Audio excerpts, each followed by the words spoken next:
안녕하세요. 위로의 밤 준고입니다. 반갑습니다. 토요일 밤, 오늘 토요일도 잘 보내셨나요 다들? 저는 이 어쩌다 어른이라는 책을 읽고 여러분들께 이제 들려드리기 위해 준비를 하는 시간을 좀 가졌습니다. 이 책은 좀 재미있어요. 일단 일본 관련한 이야기도 많이 나오긴 하고 그리고 굉장히 또 개인적인 글이라는 생각이 많이 들어요. 요번에 제가 읽은 부분이 약간 여성분들이 조금 마음에 와닿는 그런 글이 더 많지 않을까 그렇게 생각을 하는데, 내용은 잠시 후에 저와 같이 읽어가시면서 확인하시면 될 것 같고요. 토요일 주말인데 어디 나가시지도 못하고 조금은 불편하거나 답답하시게 생각하시는 분도 계실 거라고 생각이 들어요. 물론 저도 그렇지만 대신 뭐 이동을 할 때는 개인 차를 이용해서 목적지까지 가서 만날 사람만 보고 바로 다시 돌아오는 뭐 그런 식의 생활을 저도 하고 있거든요. 꼭 봐야 되는 사람들이라면 그런 식으로 하는 게 그나마 안전하고, 마스크를 쓸 수 있다면 마스크를 쓰고 만나는 것도 안전하고요. 근데 참 그게 힘들기 때문에 이제 서로가 그런 친구들 간에도 좀 예의를 지키면서 하는 부분이 없잖아 있는 것 같아요. 그런 것도 꽤나 중요하게 생각이 되는 것 같기도 하고요. 네, 답답하지만 그래도 하루하루 또 재미있게 살아갈 수 있는 방법을 찾아가는 게 또 우리들 아니겠습니까? 그런 방식과 방법을 하나씩 찾아가지 않을까 생각을 합니다. 곧 끝나는 게 참 제일 좋은 방안이긴 하겠지만요. 네, 토요일. 이제 토요일 일하신 분들은 일요일 편하게 쉬시고요. 토요일 쉬신 분들은 내일도 편하게 쉬시고요. 오늘도 너무나 수고가 많으셨습니다. 아무것도 안 했다고 해도 수고하셨습니다. 그거 자체만으로도 수고하신 거예요. 오늘 두 번째 책 어쩌다 어른, 저와 같이 읽어보도록 하겠습니다. 가시죠. 예쁜 것들은 좀 닥쳐줄래? 이별이란 이렇게 하는 것이다 라고 자신만만하게 제목을 붙여보았으나 실망시키고 말 것 같은 예감.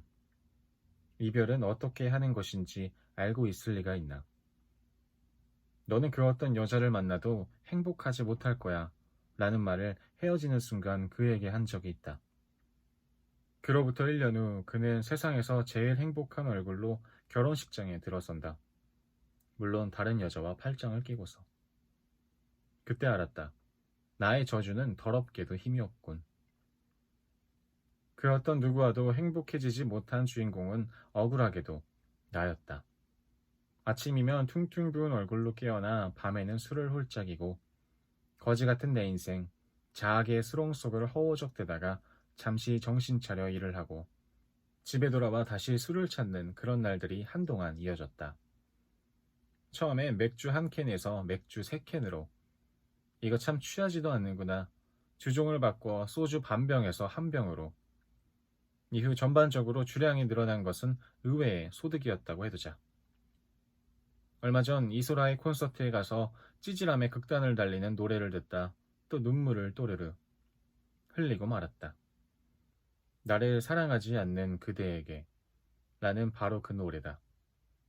울 준비를 마친 관객들 앞에서 그녀가 울부짖었다. 난 괴로워. 네가 나 아니라 다른 사람에게만 웃고 사랑을 말하고 그렇게 싫어해. 날. 난 욕심이 너무 깊어. 더 많은 걸 갖고 싶어. 너의 마음을 가질 수 없는 난 슬퍼. 한동안 가장 가까웠던 누군가가 이제는 마주칠까 두려워 길을 돌아가야 하는 그런 사이가 됐다는 사실을 받아들이기란 힘든 일이다. 하지만 이 나이가 되니 알 것도 같다. 연인이고 친구고 소울메이트고 하늘만이 허락한 사랑이고 뭐고 간에 살면서 맺는 관계라는 게 얼마나 허약한가 하는 사실. 그리고 이별을 되풀이할 때마다 매번 견디기 힘든 건 이별 후에 찾아오는 길고 긴 자책과 후회의 시간이다. 나는 왜 이 사랑을 지키지 못했을까 에서 시작돼 난 왜 이것밖에 안 되는 건가? 그가 떠난 건 다 내 부족함 탓이다. 등등으로 이어지는 자학의 나날들. 자학의 시간을 무사히 통과하면 이런 노래도 할 수 있으려나? 어른의 이별 하면 떠오르는 노래. 친구의 싸이월드에서 이 노래를 처음 들은 나는 분노했었다. 김광진의 편지라는 곡이다. 이소라의 울부짖음과는 정반대에 마치 상쾌한 저녁 산보라도 나서서 흥얼흥얼 콧노래 부르는 모습을 연상시키는 담담한 목소리. 게다가 하오, 채의 이별 노래라니 이런 마음을 가질 수 있다고? 거짓말이지? 그럴 리가 없어. 거짓말일 거야. 여기까지가 끝인가 보. 이제 나는 돌아서겠소. 누가 끝이래? 억지 노력으로 인연을 거슬러 괴롭히지는 않겠소. 내가 지쳐서 여기까지 한다만 너는 좀 더 괴로워봐야 돼. 기나긴 그대 침묵을 이별로 받아두겠소. 10번 전화하면 한 번은 좀 받아주라. 행여 이 맘 다칠까 근심은 접어두오. 지금 내 꼴이 어떤지 네가 한 봐야 하는데. 오오 사랑한 사람이여. 더 이상 못 보아도 사실 그대 있음으로 힘겨운 날들을 견뎌왔음에 감사하오. 너 때문에 태어나서 젤로 힘들었다니 그게 더 억울하다고. 좋은 사람 만나오. 사는 동안 날 잊고 사시오. 너 같은 놈이 좋은 사람 만날 수 있을 리가. 진정 행복하길 바라겠소. 이 맘만 가져가오. 어쩌면 이 노래는 지독한 절망의 노래다. 받지 않는 전화를 끝없이 걸고 집 앞으로 찾아가 무작정 기다리다 차가운 그 사람의 침묵에 돌아서기를 몇 차례.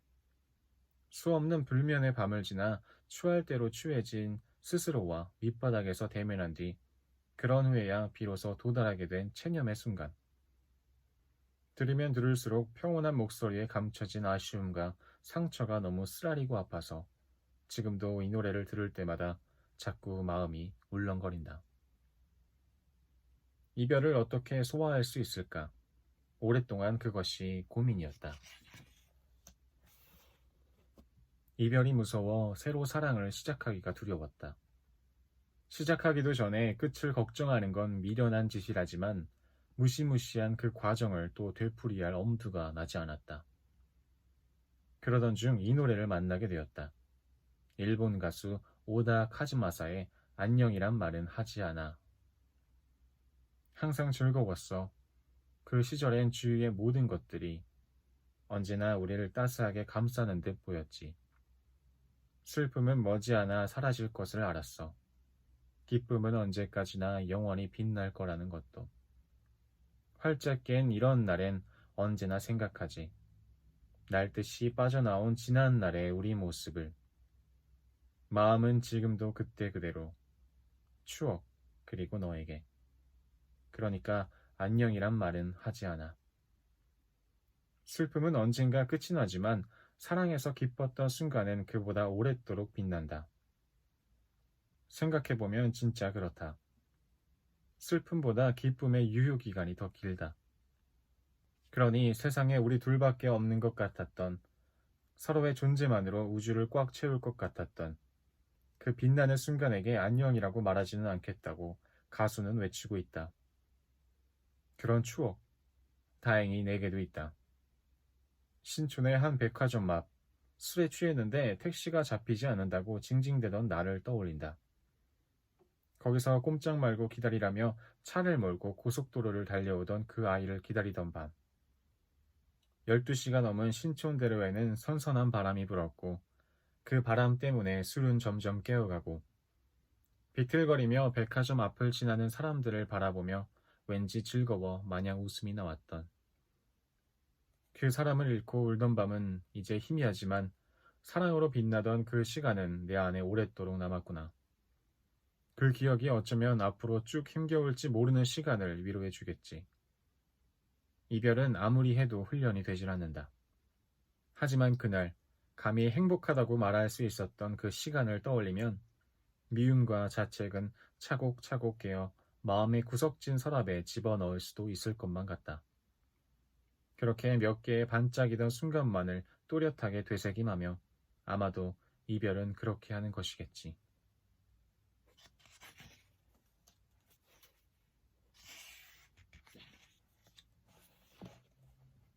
신촌을 못 가. 슈퍼스타 K라는 오디션 프로그램을 보다가 한 참가자가 부르는 신촌을 못 가를 처음 들었다. 원래는 포스트맨이라는 가수가 부른 노래라 한다.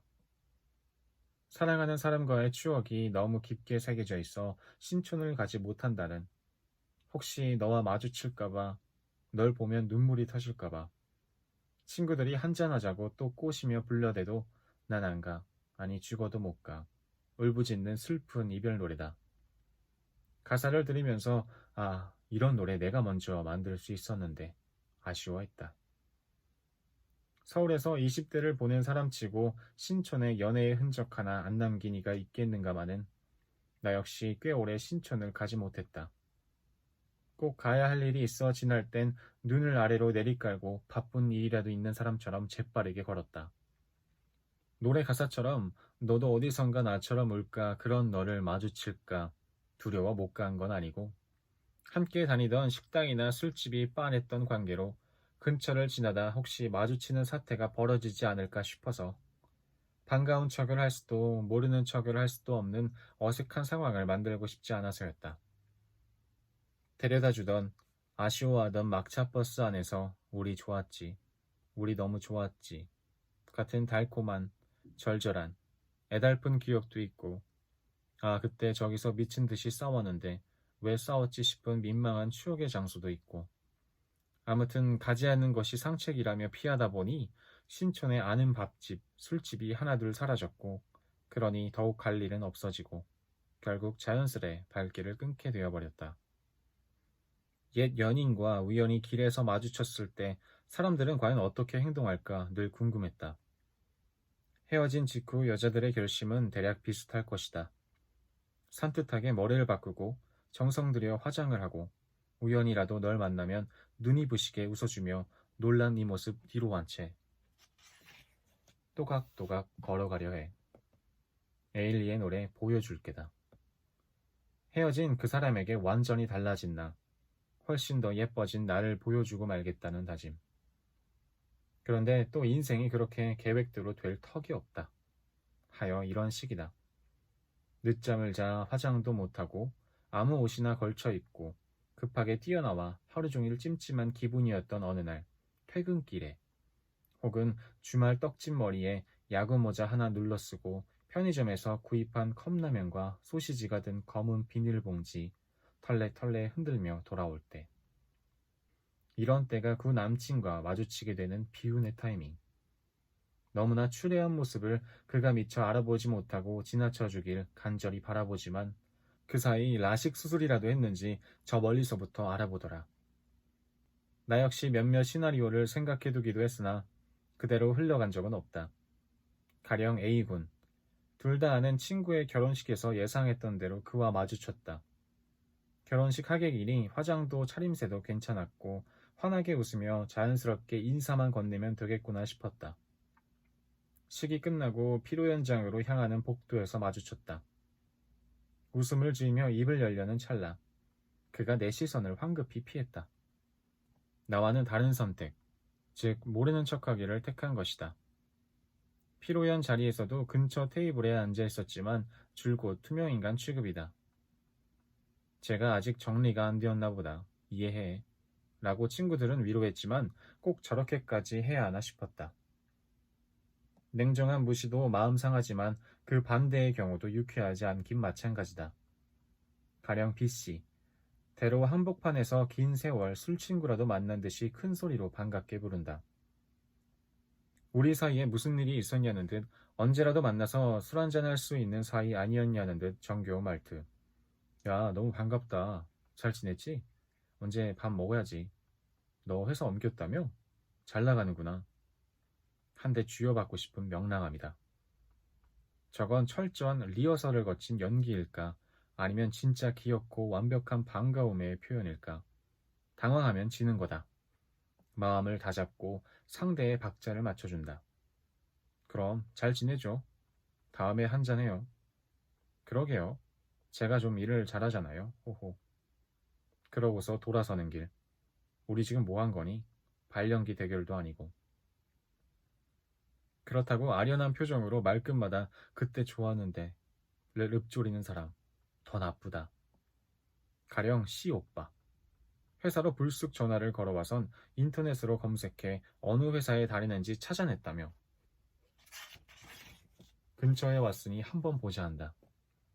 밥을 먹고 술을 마시고 이런저런 옛날 이야기를 하며 함께 웃고 아 이래서 이 사람이 좋았었지. 살짝 센치해지려는 순간 그가 말한다. 나 다음 달에 결혼해. 그 전에 한번 만나고 싶더라. 오 마이. 그런 중요한 얘기는 처음에 좀 해주면 어떻겠니? 그런 날엔 직업 선택을 후회하기도 한다. 연애가 끝난 후엔 상대방이 절대 찾지 못하는 곳으로 흔적도 없이 사라지고 싶었지만 안 되는 일이다.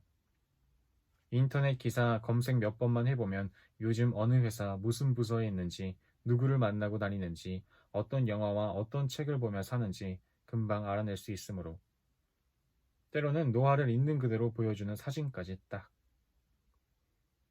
당분간 문밖 한 걸음이라도 나설 땐 반드시 풀 메이크업을 장착하리라 결심했으나 또 예기치 않은 순간 그와 맞닥뜨리고 말았다. 좋아하던 선배가 갑자기 세상을 떠났고 문상을 가서 한바탕 울음바람을 하느라 화장은 번질대로 번졌고 우울한 마음을 달래려 장례식장 인근 술집에서 사람들과 한잔한 후라 얼굴은 불타오르는 중이었다. 횡단보도 앞 정류장에서 버스를 기다리고 있는데 건너편에 서 있는 그와 눈이 딱 마주쳤다. 아담한 체구의 어떤 여자와 함께 무슨 재밌는 이야기를 나누는 중인지 환하게 웃고 있었다. 아는 척을 해야 하나 못 본 척하는 게 나을까. 잠시 머리가 하얘졌다. 다행히 횡단보도의 불이 초록색으로 막 바뀌려는 순간 버스가 도착했다. 번호도 보지 않고 재빨리 버스에 올랐다. 창밖은 내다보지 않았다.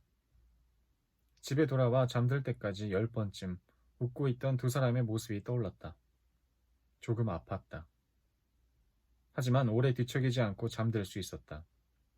아침에 일어나니 그 사람 웃고 있으니 다행이구나 싶었다. 다음에 마주칠 땐 나도 있는 힘껏 웃어주리라. 화장도 좀 제대로 하고. 내친 김에 앞으로는 신촌도 종종 가볼까 한다. 오랜만에 뒷골목도 좀 거닐고 축 처질 때 먹으면 정신 확 나는 불닭이랑 매운 홍합도 먹어야겠다. 그 가게들은 아직 남아있으려나?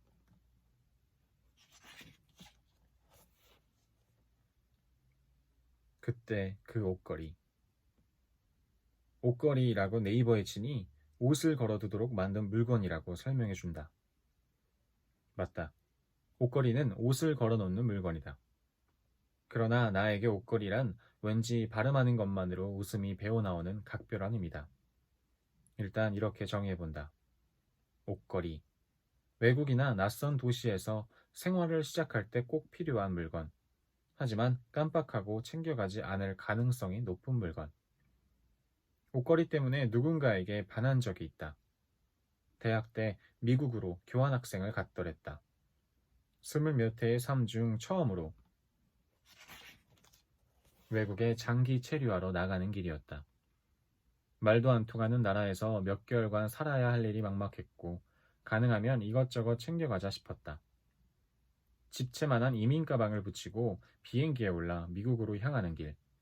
아는 이 하나 없는 낯선 동네에서 혼자 어떻게 버티나 싶어 조금 훌쩍댔다. 어찌어찌 비행기를 2번 갈아타고 멤피스라는 도시에 있는 공항에 도착했는데 다시 공포가 시작됐다.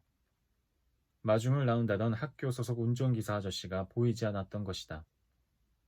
30분이 훌쩍 넘게 엄마 잃은 아이처럼 공항 안을 서성이다. 영일이 하며 다가오는 아저씨와 마주쳤을 때의 기쁨이란. 폭우 때문에 늦게 도착했다는 아저씨는 나를 한눈에 알아볼 수 있어 다행이라고 했다. 당연하지. 그 손바닥만한 공항에 동양인이라고는 나 혼자뿐이었단 말이다. 또 어찌어찌 학교 기숙사에 들어가 산더미 같은 짐을 풀었는데 앞불싸 옷걸이가 없었다. 그깟 옷걸이 근처 마트에서 사면 되잖아. 무심하게 말할 수도 있겠지만 모르는 소리. 그곳으로 말할 것 같으면 미국 아칸소. 미국인들은 알칸사라고 발음. 미국 아칸소의 존스보로라는 작은 시골 마을로 대중교통이 전무하여 자동차 없이는 학교 밖을 벗어날 수도 없는 정말이지 미국다운 동네였던 것이다. 어쩔 수 없이 가져온 옷을 옷장 안에 잔뜩 쌓아두고 주섬주섬 찾아 입으며 일주일을 보냈다. 그리고 맞은 첫 토요일, 기숙사 인터폰이 울려 나가보니 전날 유학생 오리엔테이션에서 처음 만난 이 대학교의 유일한 한국인 학생 A 오빠가 사람 좋은 미소를 머금고 서 있었다. 색깔도 두께도 각양각색인 옷걸이가 잔뜩 담긴 커다란 빨래 바구니를 든 채. 옷걸이 없죠? 나도 처음엔 옷걸이를 안 가져와서 엄청 당황했거든요. 왠지 필요할 것 같아서. 하하하. 이 오빠, 반할만 하지 않나? 행복한 사전이라는 영화가 있다.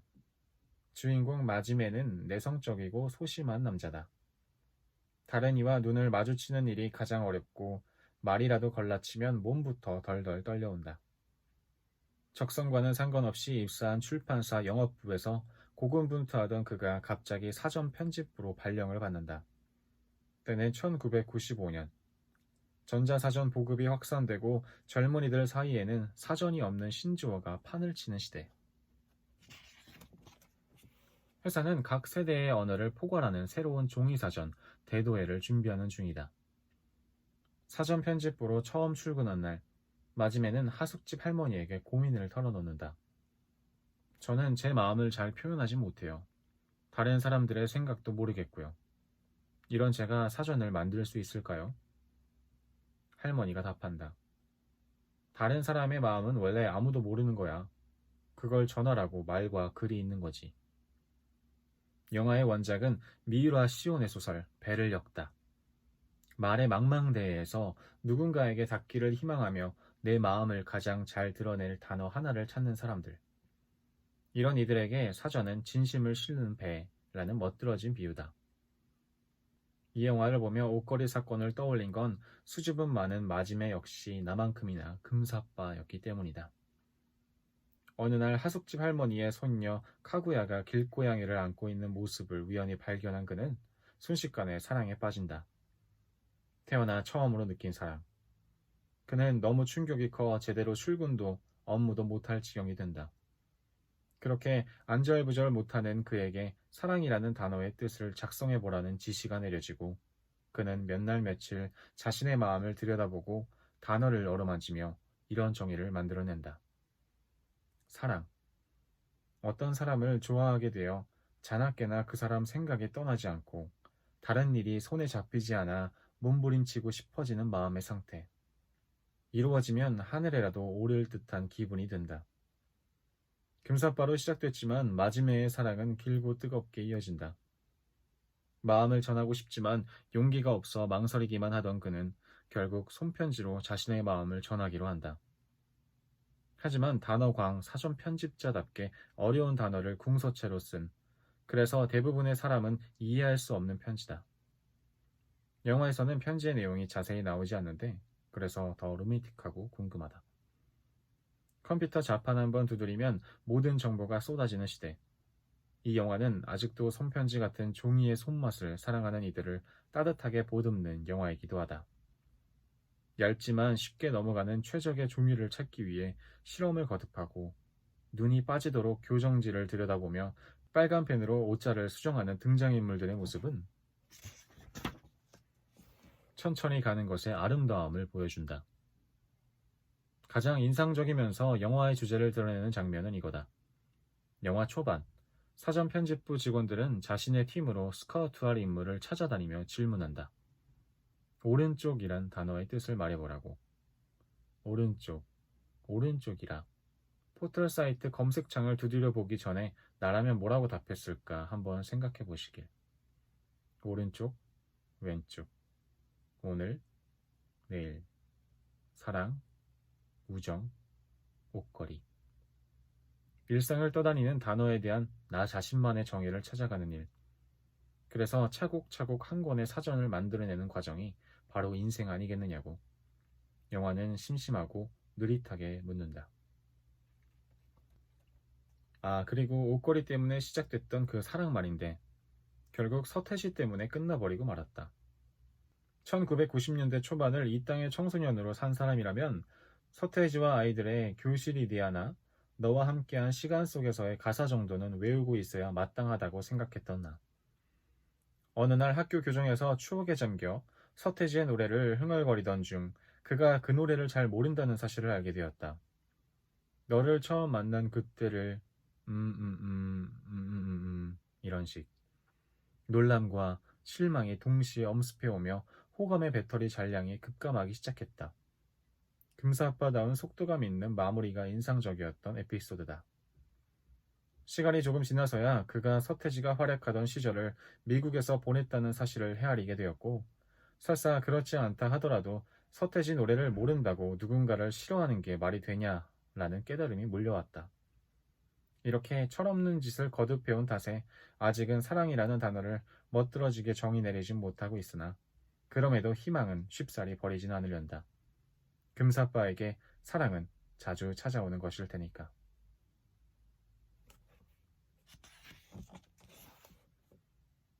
오늘은 여기까지 읽겠습니다. 오늘도 수고하셨습니다. 감사합니다. 안녕히 주무세요. 잘 자요.